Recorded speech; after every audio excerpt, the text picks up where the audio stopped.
Hay una filosofía argentina, un pensamiento riguroso acerca del lugar del hombre en la sociedad. Obras literarias como El Facundo, El Martín Fierro, El Matadero. Texto axial, fundamental, el plan revolucionario de operaciones de Mariano Moreno, Los muertos en Plaza de Mayo. El primer centenario se festeja bajo estado de sitio. Las cartas a Lavalle deciden el fusilamiento de Dorrego.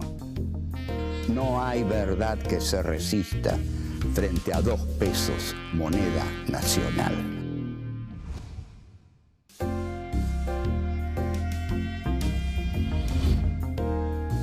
Encuentro 6. Sarmiento en Chile. 1. Las ideas no se matan. 2. Civilización y progreso. 3. Vida del Chacho. 4. Buenos Aires y la razón occidental.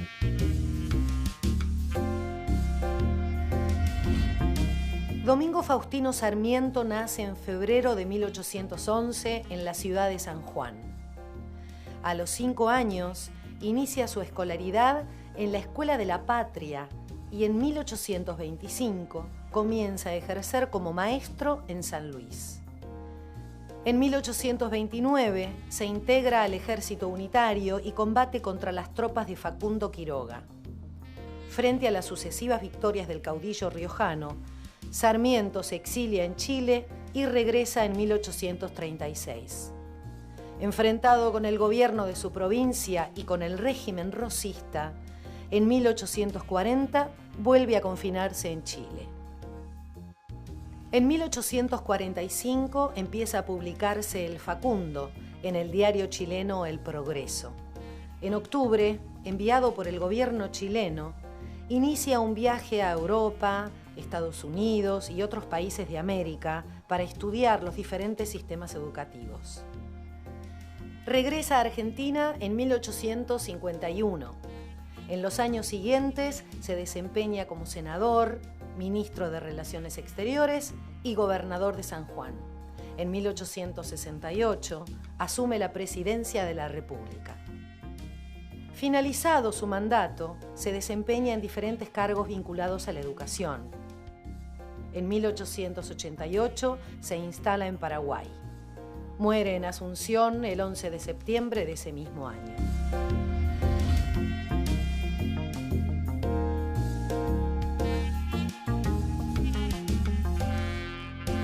Nos vamos a ocupar hoy de la figura de Sarmiento y de un momento muy trascendente en su vida porque lo llevó a la escritura de El Facundo.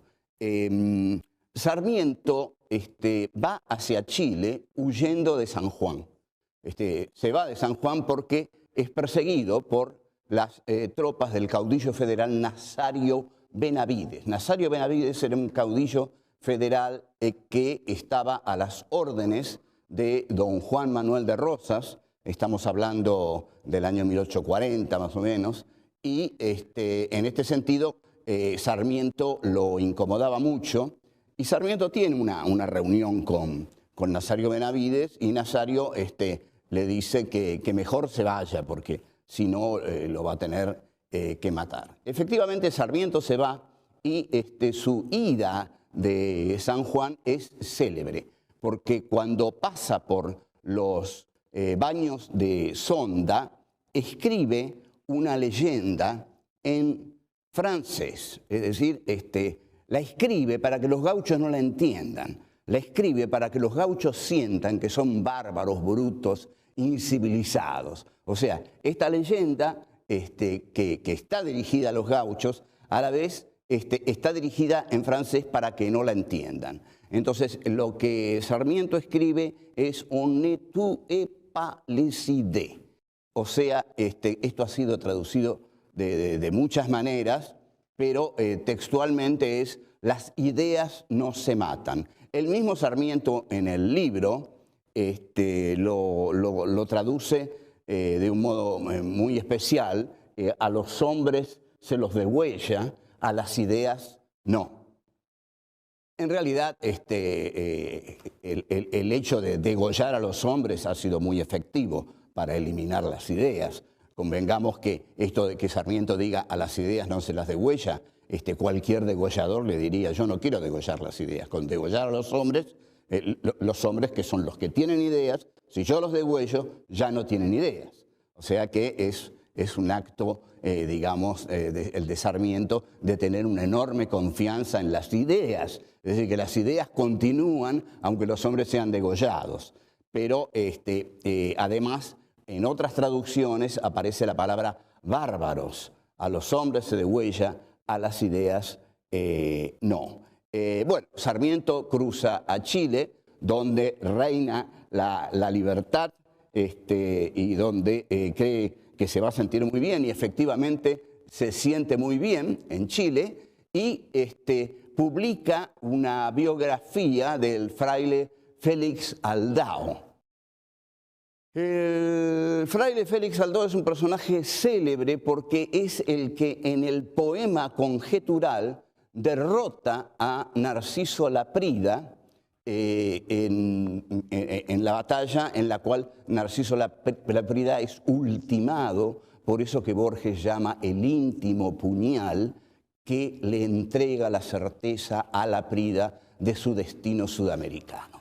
La biografía de Aldao es muy buena y revela a la vez algo muy importante. Ustedes observen la pasión de Sarmiento por estos tipos azarosos, violentos, sanguíneos. Sarmiento escribe las biografías de Aldao, Quiroga y el Chacho. Después escribe algunas biografías de Horace Mann, pero no escribe la biografía ni de Echeverría, ni de Rivadavia, ni de Mariano Moreno, ni de Castelli. No escribe las biografías de los porteños ilustrados. Escribe las biografías de aquellos que para él son bárbaros, salvajes, porque sabe que esa es la materia prima de una verdadera literatura nacional. Porque lo que Sarmiento advierte como escritor latinoamericano que él quiere ser, es que, por ejemplo, en Aldao y en Quiroga, a quien califica como la figura más americana de la Revolución, en esas vidas azarosas, en esas vidas tremendamente violentas y originales, está la materia de una literatura nacional. El objetivo del libro que va a escribir, que es El Facundo, consiste en demostrar la barbarie del régimen de Juan Manuel de Rosas a través de la barbarie de Juan Facundo Quiroga, el caudillo federal.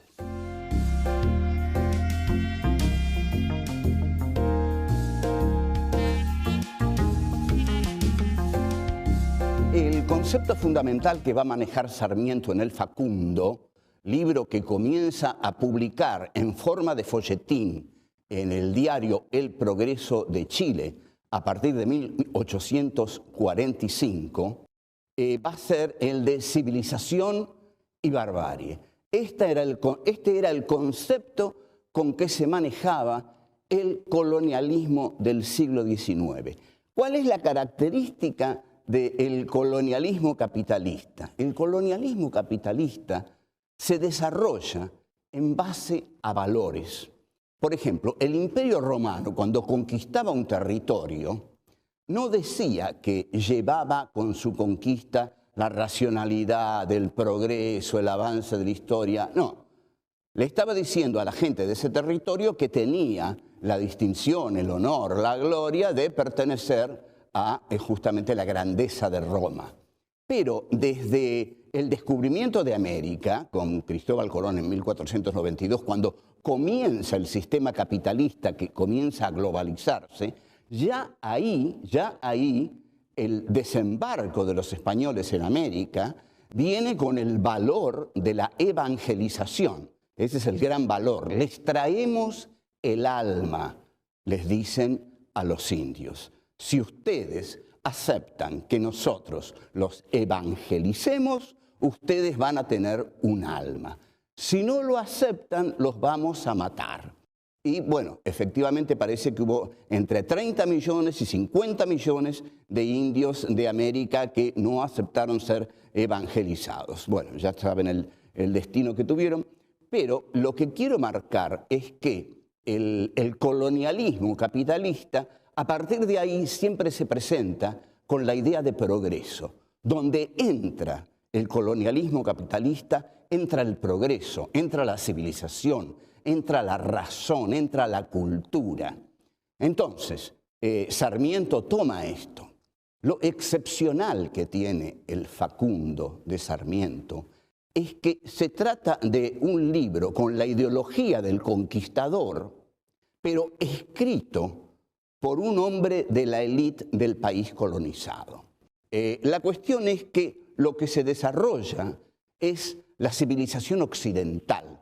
La civilización occidental tiene que ocupar el mundo, porque al ocupar el mundo lo civiliza, lo hace entrar en la senda del progreso, de la cultura. Ahí donde entra el poder occidental, por ejemplo, los ingleses en China, los ingleses en la India, los ingleses en Irlanda, sobre todo los ingleses, que Inglaterra fue la gran potencia que casi delineó todos los países del siglo XIX, pero también los franceses en Argelia, con un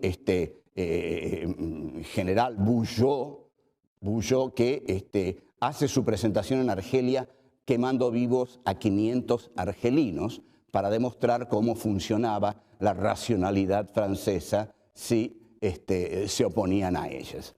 Entonces, lo que hace Sarmiento es incorporar este concepto de civilización. Donde entra Europa, entra la civilización. Nosotros, los hombres de Buenos Aires, los hombres cultos, los hombres que nos hemos formado con las ideas europeas, somos la civilización. Los hombres del interior, los gauchos, los hombres de las campañas, los hombres que no conocen las ideas europeas, son la barbarie. ¿Qué es la barbarie? La barbarie es lo otro. La barbarie es lo inintegrable por la civilización. El antagonismo, civilización y barbarie, nunca se resuelve en la historia argentina. Está planteado por Sarmiento en el Facundo y no se resuelve más. Hoy no está resuelto, hoy no está resuelto. Hoy la opulenta ciudad de Buenos Aires es la que se asume como la civilización y todo el conurbano es lo que es considerado barbárico. Y también en París, cuando se teme la invasión de los expulsados por el sistema, los musulmanes que no tienen trabajo y que han incendiado París en una oportunidad, y vaya a saber cuántas veces lo van a hacer, porque la civilización occidental cada vez tiene que levantar más muros para seguir manteniéndose. Cayó el muro de Berlín, pero se levantaron montones de muros. Estos muros son los que levantan los civilizados para que los bárbaros no entren en los dominios de la civilización. Bien, entonces, el libro de Sarmiento se llama Civilización y Barbarie, o sea, dos conceptos totalmente antinómicos. Una cosa es la civilización, que es la cultura, es la racionalidad, son las ideas, es el progreso, es eso que se llama el tren del progreso.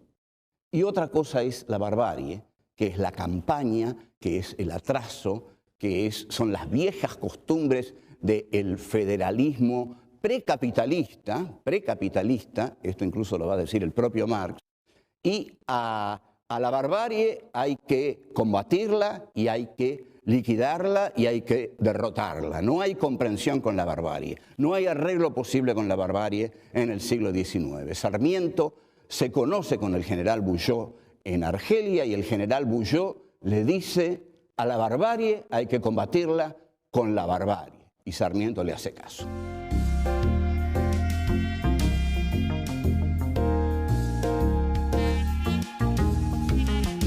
La actitud de Buenos Aires con el interior fue de exterminio, no fue ni de negociación, no intentó ser de integración. El que intentó una interpretación integradora de la relación entre Buenos Aires y las provincias fue Juan Bautista Alberdi, cuando era ministro de Relaciones Exteriores de Urquiza.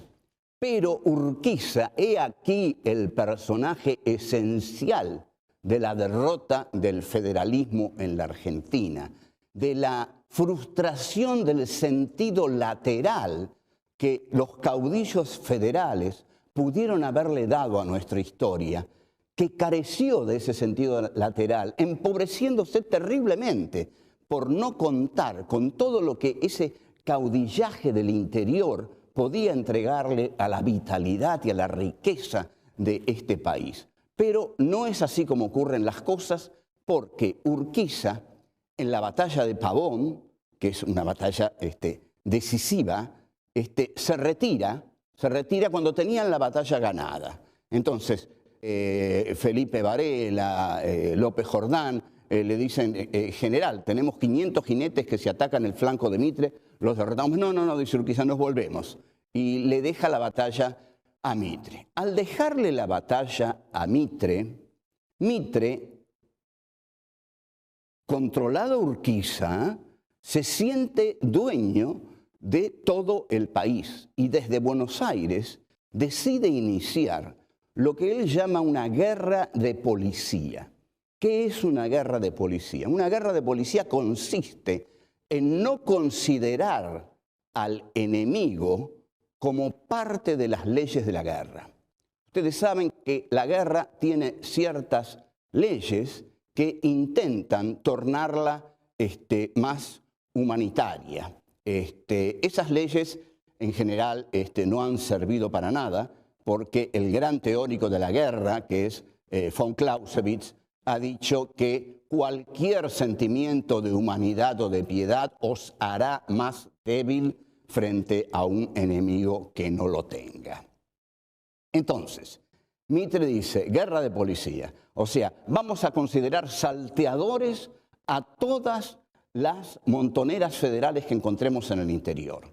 ¿Qué es lo que pasa? Hay un arrasamiento total de las montoneras gauchas, que tiene su expresión principal cuando el mayor Irrazábal le clava una lanza a Ángel Vicente Peñalosa, le cortan la cabeza y la clavan en una pica en la Plaza de Olta. La Plaza de Olta es hoy llamada la Plaza del Federalismo y Ángel Vicente Peñalosa es uno de los caudillos que el interior de la Argentina, desconocido por los porteños, es uno de los caudillos más queridos en el interior del país, que ha sido un territorio derrotado. Mitre escribe frases terribles. Por ejemplo, si Sandes mata gente, Ambrosio Sandes, si Sandes mata gente, déjenlo, es un mal necesario.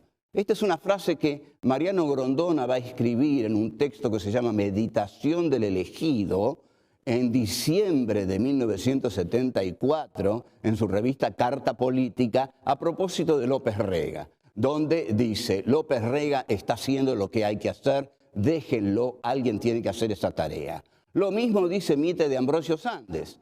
Si Sandes mata gente, déjenlo, es un mal necesario. Entonces, Sarmiento, cuando el Chacho es derrotado, escribe una vida del Chacho. En esa vida del Chacho, Sarmiento explicita toda su teoría de el aniquilamiento de las montoneras gauchas, considerándolas fuera de las leyes de la guerra. A esta vida del Chacho le responde el federal José Hernández con un texto que también se llama Vida del Chacho y que comienza diciendo: los salvajes unitarios están de fiesta. Ustedes observen lo interesante, es que el lenguaje que utiliza José Hernández, ¿no?, es el mismo lenguaje con que los de Buenos Aires se dirigen a los federales, porque los trata como bárbaros. Es decir, el concepto con que Hernández trata a los porteños es el de barbarie. Los porteños son bárbaros porque han matado al más grande de los caudillos del interior. Es decir, el partido que evoca la civilización y el progreso es un partido de asesinos, dice Hernández, porque han matado cobardemente a este hombre ya casi viejo, y le han cortado la cabeza, etcétera, etcétera. Entonces, José Hernández, en su texto sobre la vida del Chacho, José Hernández, el autor del Martín Fierro, el que va a escribir el Martín Fierro, pero aquí es un federal que está del lado de Ricardo López Jordán. Escribe: maldito, maldito, 1000 veces maldito sea el partido envenenado con crímenes que hace de la República Argentina el teatro de sus sangrientos horrores. Es una prosa violenta, es una prosa agresiva, es una prosa que es como una bofetada en la cara de la ciudad-puerto orgullosa que se cree depositaria de la cultura. No, dice José Hernández, malditos sean, 1000 veces malditos, porque ustedes son asesinos.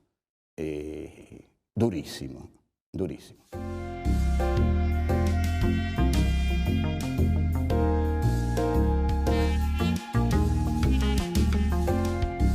Todo esto que estamos diciendo puede ser resumido en ideas fundamentales. Acá hay pensamiento. Este es el pensamiento nacional. ¿Cuál es el pensamiento de Buenos Aires? El pensamiento de Buenos Aires es el pensamiento de la razón ilustrada europea. Europa considera que expandiéndose, expande los valores de la civilización occidental. Buenos Aires considera que ella, en tanto ciudad ilustrada, expresa esos valores de la civilización occidental, expresa la cultura, expresa la filosofía occidental, es decir, aquella que hace de la cultura el ser del hombre. El hombre es hombre porque se hace a través de la cultura. Pero los que no se hacen a través de la cultura son los bárbaros, porque los bárbaros son la negación de la cultura. Y para matar a otro hay que considerarlo ajeno a la cultura. Y ajeno a la cultura es ajeno a la condición humana. De aquí que Mitre haya llamado guerra de policía al exterminio de los gauchos.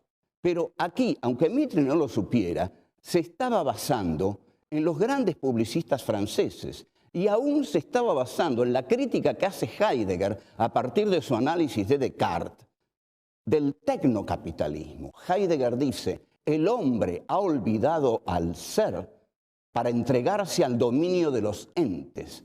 Entonces, ¿qué hace Buenos Aires? Lo que hace Buenos Aires es entregarse al dominio de los entes. Y hay un discurso de Mitre excepcional sobre el capital británico.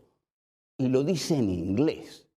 Y termina diciendo, brindo por la fecunda unión entre el capital británico y el esfuerzo argentino.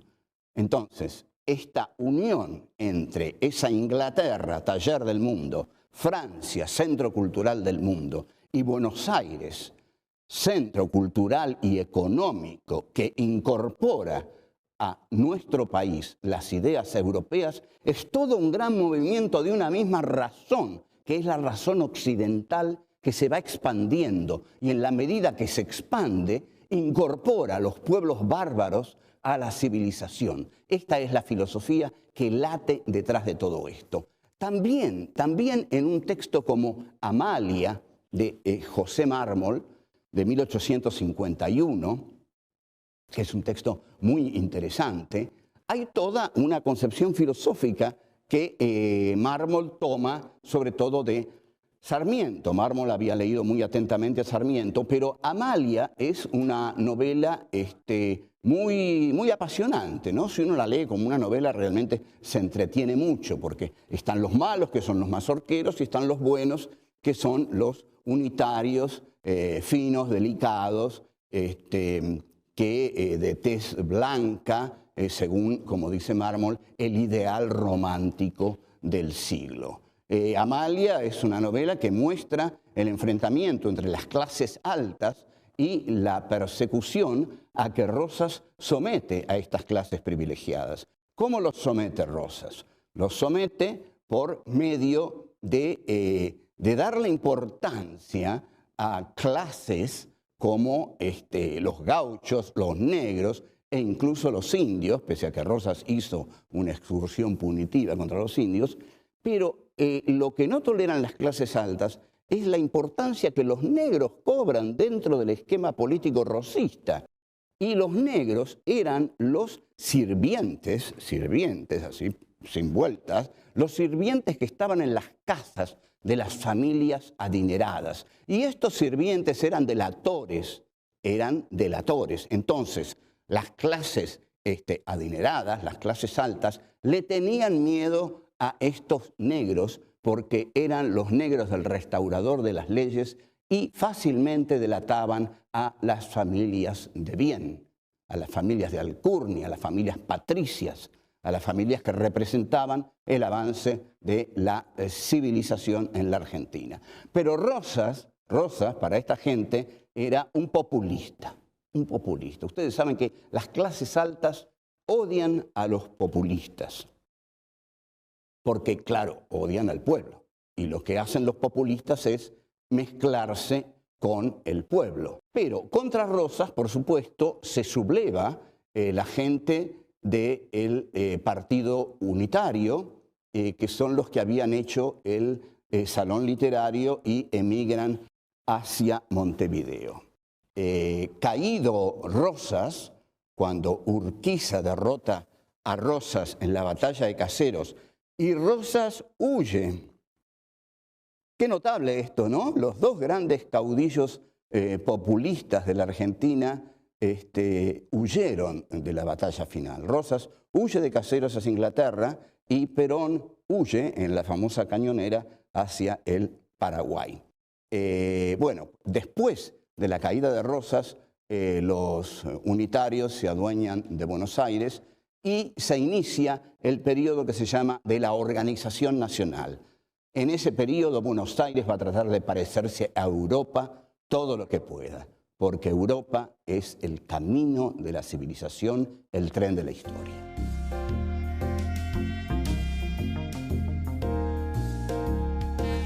On ne peut pas les idées, o sea, las ideas no se matan.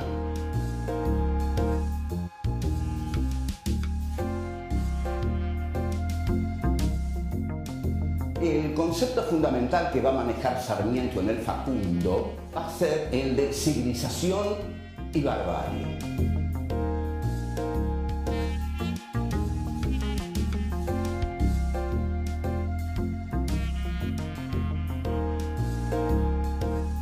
El hombre es hombre porque se hace a través de la cultura.